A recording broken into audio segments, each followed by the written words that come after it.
The Omotosho, the Federal High Court Abuja has dismissed an application by IPOB leader Nnamdi Kanu seeking to be moved from Sokoto Correctional Center to a facility within Federal Capital Territory or nearby Nasarawa State.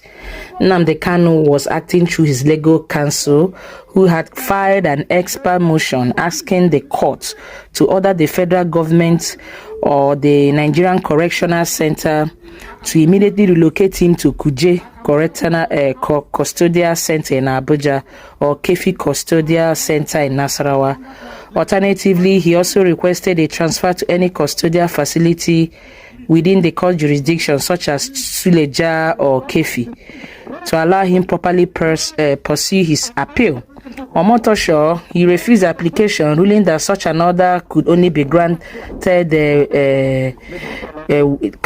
ruling that such an order could not be granted without first hearing from the federal government. He heard that both the federal government and the NCOS must be put on notice to respond in the interest of justice before any decision on the transfer request can be made, and the judge subsequently fixed the January 27th for the hearing of the motion. So this is basically what we've been talking about. All of this had been pre-planned before even now. They don't want to move Nnamdi Kanu back to Abuja or any other place. They want to punish the man because he refused the offers that were made to him to give up IPOB, to give up his agitation for freedom from Nigeria. And if you guys are also noticing what is going on in Imo State, Boris Johnson, who is former Prime Minister of UK, came to Imo State and was saying, no, there is no insecurity because they've discovered gas. I've said it before.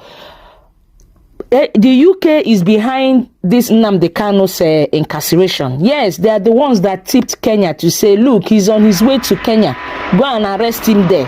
The UK government is the number one people that are behind what is happening to Nnamdi Kanu, apart from the Fulani and any other person or government official in Nigeria.